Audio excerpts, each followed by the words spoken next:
내년 총선 공천을 둘러싸고 벌써 시끄럽습니다. 자유한국당은 친박계 배제설이 불거지면서 아주 술렁이고 있는데요. 친박계 의원들이 집단 반발 조짐도 있고 또 비박계 일부 의원도 당 지도부 비판에 나서고 있습니다. 이런 가운데서 이제 황교안 대표의 리더십이 시험대에 오르는 그런 모습을 보이고 있는데요. 이 중에서 가장 핵심으로 태풍의 눈으로 떠오르신 분입니다. 홍문종 자유한국당 의원 연결해서 최근 탈당과 관련된 여러 가지 얘기 나눠보겠습니다. 의원님 나와 계십니까? 네, 안녕하세요. 홍문종입니다. 네, 요즘 마음 많이 불편하시죠? 예, 뭐 적정합니다. 예. 예, 알겠습니다. 자, 이거 의원님께서 요즘 이제 태풍의 눈이 되고 계신데 태극기 세력 중심으로 해서 큰 텐트를 쳐야 된다. 태극기 네. 신당을 만들 것이다. 이렇게 말씀하신 후에 정말 이게 친박 신당이 창당되는 게 아니냐 이막 집중되고 있습니다. 단도직입적으로 여쭙겠는데요. 친박 신당 창당 계획이 있으십니까? 예, 일단은 그 친박이라는 당명이 없고요. 네네. 예, 우리 이제 친박이라는 분들이 이제 이미 우리 그 한국당 지도에는 없습니다. 네. 예, 그래서 이제 친박 신당이라는 말은 좀 없고요. 이제는 그렇군요. 그다음에 네. 그다음에 그 자꾸 무슨 공천 관련해서 제가 무슨 신당을 만들고자 하는 것처럼 보여지는데요. 네네. 저는 보수의 정체성, 그다음에 보수에 나갈 길, 뭐 이런 거를 생각할 때 네. 지금 한국당에서 말하는 보수 우익 이것은 네. 결국 우리 보수 우익의 앞날도 미래도 아니고 우리가 나갈 길도 아니고 또 우리가 이기는 길도 아니다. 네. 이런 걱정이 돼서 제가 그 바깥에서 태극기 세력을 중심으로 한 저는 이제 그동안 황교안 대표나 한국당 중심으로 밖에 있는 태극기까지 다 합쳐서 우리가 보수 우익이 이번에 21대 총선 그리고 대통령 선거에서 이겨야 되겠다 이렇게 생각한 사람 중에 한 사람인데 네.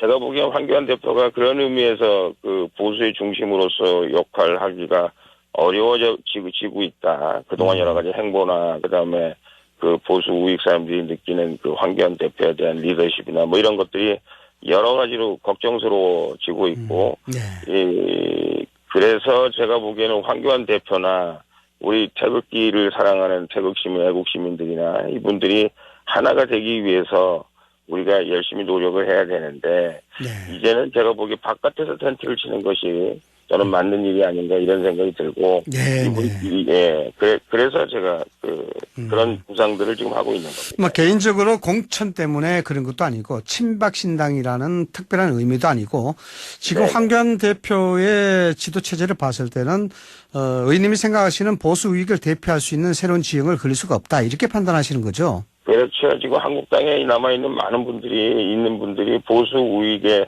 그 근간이 되는 분들이 아직도 많이 계시거든요. 그분들이 할 수 있는 일들이 많이 있습니다. 그런데 우리 황교안 대표께서 그분들을 끌어내고 또 밖에 있는 그 우리 보수 우익 나라를 사랑하는 사람들과 하나가 돼서 이번 21대 그리고 대통령 선거 치르기가 점점 어려워지는 그런 상황이기 때문에 제가 이런 일들을 지금 계획하고 있다라는 말씀을 드리고 싶습니다. 지금까지 좀 진행이 되어 왔던 부분입니까? 아니면 지금부터 시작하시겠다는 것입니까? 그동안 뭐 오랫동안 진행이 돼 있었죠. 그리고 많은 분들이 이제 그리고 전번에 황교안 대표가 한국당 대표가 됐을 때 저는 그 태극기 세력을 향해서도 이제는 황교안 대표가 한국당 대표가 됐으니까 어쨌든 우리가 하나가 되기 위해서는 황교안 대표를 중심으로 해서 하나가 되는 거 우리 좀 지켜보자. 그리고 하나가 됐으면 좋겠다. 그런 생각들을 한 거죠. 네, 의원님께서 상당히 좀 중요한 의미의 말씀을 하셨어요. 그렇다면 황교안 대표가 지금 전체적인 보수를 이끌기에 부족하다는 말씀하셨는데 어떤 부분인가요? 부족한 점이? 일단은 이분이 이제 그 보수 우익의 가치를 최우선적으로 놓아야 된다. 저는 그렇게 생각하거든요. 이 한국당이 보수 우익의 중심으로서 보수 우익의 가치를 확실하고 분명하게 천명하고 또 그것을 몸으로 실현해야 된다. 이렇게 저는 생각하고 있습니다. 그래서 그런 의미에서는 굉장히 부족하죠. 지금 우리 탄핵 문제에 대해서도 본인은 탄력적으로 이렇게 대처한다 이렇게 얘기하고 있습니다만은 마치 탄핵 세력처럼 보이고요. 탄핵에 동조한 세력처럼 보이고 또 우리 당원 또 정치적으로는 우리 당원들을 보호하고 당원들을 하나로 이끌어 가는 데 있어서 상당히 애매모호한 태도를 계속 취하고 있고 심지어 뭐 바깥에서는 애플당이라는 얘기가 나올 정도로 사과만 계속 연속하고 있고 그리고 우리 보수 우익이 지금 무엇을 원하고 있는가 그 심정에 그분들이 지금 간절히 요구하고 바라는 것들에 대한 해답을 지금 못 내주고 계시거든요. 근데 이제 점점 사람들이 이게 멀어지고 있구나. 이렇게 해서는 안 되겠다. 이런 생각을 하고 있는 거죠. 그럼 의원님 일각에서 제기하고 있는 황교안 대표가 최근 뭐 보수 진영의 단결 뭐 이런 것도 중요하지만은 장외투쟁이 결국 대권 행보에 그치는 것이다. 이런 비판 시각과 맥을 같이 하는 거다 보십니까? 네, 그러니까 지금 그것도 제가 보기에는 황교안 대표가 지금 잘못 아마 제가 보기엔 황교안 대표보다는 그 주변에 있는 사람들이 잘못 수를 가르쳐 드리고 계시는 것 같아요. 네. 물론 본인은 뭐 대통령의 선거가 중요하고 또 본인이 대통령 선거에 얼마나 중요한 그 변수로서 역할을 계속 해나갈 수 있느냐 이게 굉장히 중요하겠죠. 그러나 중요한 거는 일단은 그 본인이 대통령 선거에 만약에 관심이 있으시다면 주변 성과부터 천천히 쌓아야 되거든요. 보수라는 큰 울타리를 만들어야 되는데 이분 제가 보기에 주변에 있는 사람들이 어떻게 훈수를 하는지는 모르겠습니다만은 제가 보기에는 그 주변에 21대 총선이 그 주변 그 성을 쌓는 굉장히 중요한 그런 시금석이 될 텐데 제가 보기에는 거기에는 관심이 없으시고 오직 본인 대권 행보에만 관심이 있으신 사람처럼 보이거든요.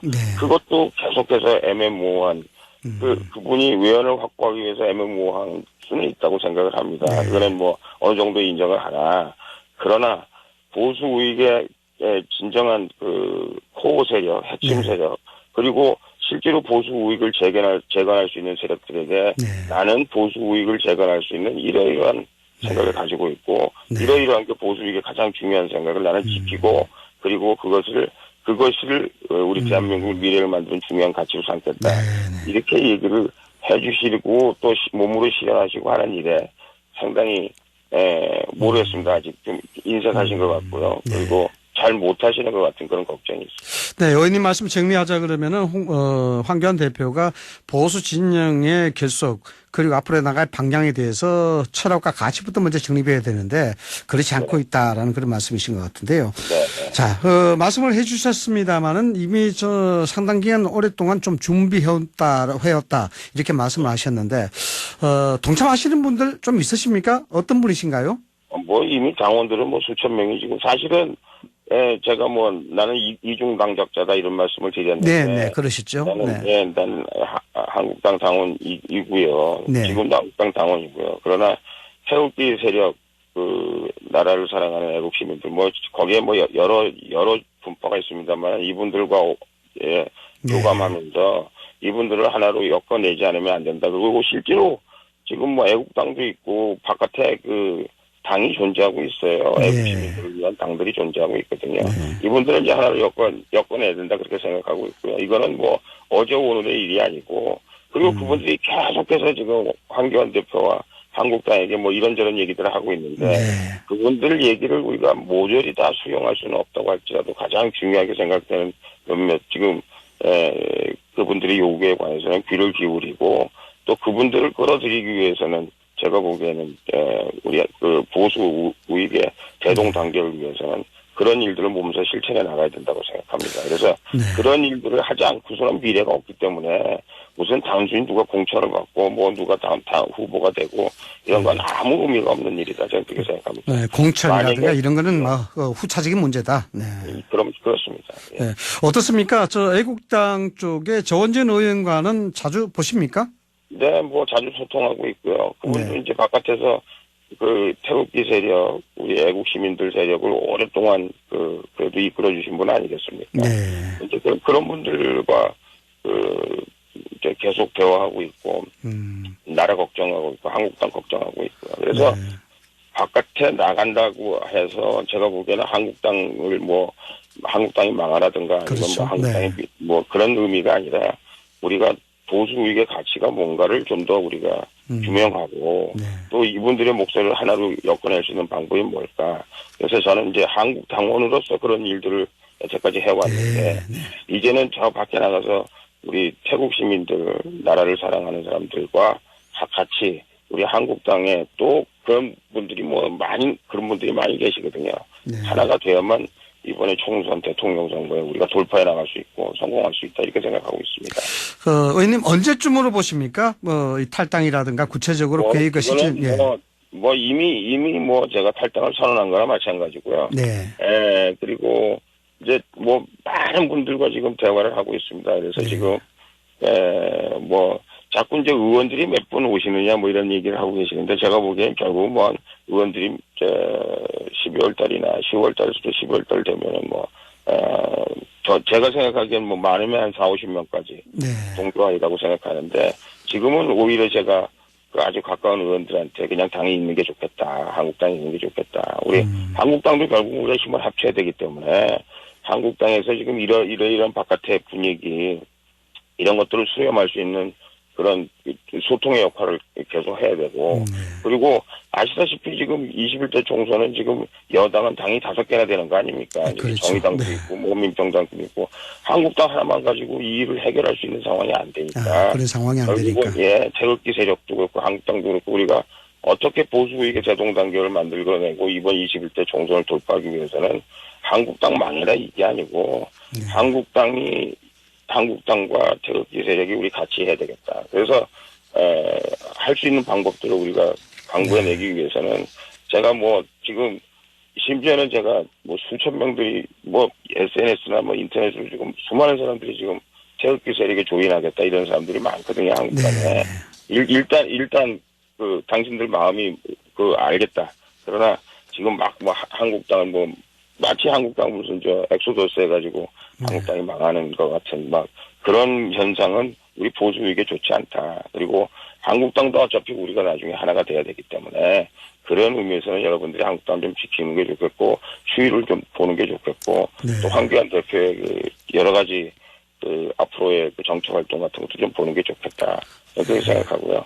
황교안 대표도 이 일에 하나의 또 나름의 어떤 리더로서 그 역할을 다해줄 수 있었으면 좋겠다. 저는 그렇게 생각합니다. 네. 의원님 말씀대로라면은 연말 경중해서 많게는 50명까지도 이제 대회에 합류할 가능성이 있다. 이렇게 했는데 만약에 그게 실현이 되면은 전국에 상당히 큰 태풍의 눈으로 떠오를 것 같은데요. 저는 21대 총선에는 이 태국기를 사랑하는 애국 시민들의 역할이 한국당의 역할을 능가할 것이다. 저는 그렇게 생각하거든요. 네. 왜냐하면 이분들을 포함하지 않고는요. 우리가 어느 후보도 안전한 후보가 없어요. 한국당에. 네. 이분들을 결국은 같이 해야 되기 때문에 그렇다고 해서 우리가 한국당을 배제하면 그러면 이분들 태극기를 사랑하고 태극기 신당이라고 얘기합니다만 이제 이분들이 그러면 이분들도 사실은 더 나라를 사랑하고 애국 시민이고 하지만 여기도 현실 정치에서 뭔가 어떤 성과를 내기 위해서 일정한 부분은 한국당과 손잡고 같이 가야 될 일정 부분 있거든요. 그래서 하여간 그런 것들을 서로 인식하고 서로 어떤 상황에서 우리가 하나가 돼야 되고 또 어떻게 우리가 21대 총선에 같이 돌파해야 되나 하는 것들을 연구해야 되고 또 민심의 소재가 어디 있고 보수의회